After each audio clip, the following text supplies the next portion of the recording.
একজন ধনী ব্যবসায়ীর মেয়ে প্রথমবার তার স্বামীর গ্রামীণ বাড়িতে গেল। গাড়ি থেকে নামতেই অবাক হয়ে দেখলো শাশুড়ি রোলস রয়েসের উপরে মাছ শুকাচ্ছে। বাড়িতে ঢুকতেই টেবিলে সাজানো রূপার চপস্টিক, পাখির বাসা, কিং ক্র্যাব আর অ্যাবালন। এক টুকরো খেতেই সে অবাক হয়ে গেল। সাধ্য মিশেলিন রেস্টুরেন্টের থেকেও ভালো। শাশুড়ি হাসি মুখে বললেন, এগুলো আমাদের গ্রামের সাধারণ খাবার। তখনই মেয়েটি বুঝলো তার নতুন স্বামী আদৌ কোনো সাধারণ মানুষ নয়। আসলে মেয়েটি এক ধনী পরিবারের বউ ছিল, কিন্তু শ্বশুর বাড়ির লোকেরা তাকে অপমান করে খাবার ডেলিভারি দিতে বাধ্য করেছিল। একদিন সে ভুলবশত এক মাছ বিক্রেতাকে সাহায্য করেছিল, আর সেদিনই তার ভাগ্য পুরোপুরি বদলে যায়। পরদিন শ্বশুর বাড়ি থেকে খবর আসে ননদের বিয়ে এক গ্রামীণ মাছওয়ালা পরিবারের সঙ্গে ঠিক হয়েছে, কিন্তু তারা চায় ননদ সেই বিয়ে না করে ধনী ঘরে যাক। তাই তারা মেয়েটিকে জোর করে সেই মাছওয়ালার সঙ্গে বিয়ে দিতে পাঠায়। বিয়ের দিনে ননদ রোলস রয়েসে আসে, আর মেয়েটি পুরনো ভ্যানে। ননদ ঠাট্টা করে বলে, তোমার গাড়িটা তো মাছের মতোই বাজে গন্ধ করছে। কিন্তু মেয়েটি চুপ থাকে। স্বামীর বাড়ি পৌঁছাতেই এক মুরগি উড়ে বেরিয়ে আসে। ভয় পিছিয়ে গিয়ে মেয়েটির পা পড়ে মুরগির মোলায়। শাশুড়ি হেসে বলে,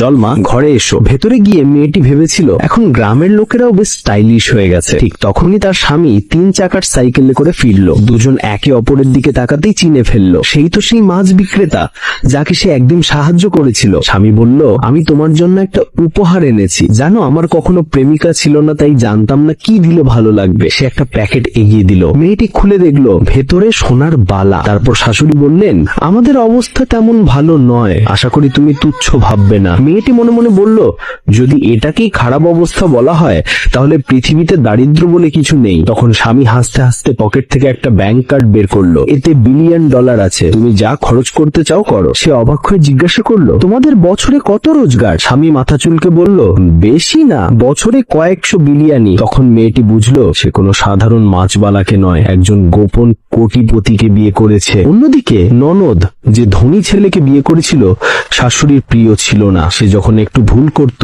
শাশুড়ি তাকে থাপ্পড় দিত। একদিন তাকে সতর্ক করে বললেন, আজকের সন্ধ্যার সভায় তোমাকে না ডাকলে তোমার বিয়েটা বৃথা যাবে। অপমান সহ্য করেও ননদ চুপ ছিল। একদিন মেয়েটির স্বামী তাকে একটা গালা অনুষ্ঠানে নিয়ে গেল। সে তখনও খাবার ডেলিভারি ইউনিফর্ম পরা অবস্থাতেই। ওখানে উপস্থিত ছিল ননদ ও তার ধনী স্বামী। ননদ হাসতে হাসতে বলল, এই মেয়েটি নিশ্চয়ই কোনো ধনী বাড়ির দাসী। সে মেয়েটির হাতে থাকা পানীয় কাছে ঢেলে মুখে ছুঁড়ে মারল। মেয়েটি শান্ত গলায় বলল, আমি কারোর অপেক্ষায় আছি। ননদ হেসে বলল, ও নিশ্চয়ই তোমার মাছওয়ালা স্বামীর। রাগে মেয়েটি বলল, মাছ বিক্রি করা লজ্জার কিছু নয়। ননদ চিৎকার করে বলল, তুমি চোর, তোমার হাতে যে সোনার বালা আছে সেটা আমার। মেয়েটি বলল, এটা আমার স্বামীর উপহার। ঠিক তখনই তার গলা থেকে একটা এঞ্জেল উইংস নেকলেস পড়ে গেল। ননদ বলল, দেখলে তো, দুটোই চুরি করা। আর তখনই সবার সামনে দরজা খুলে গেল, আর ভেতরে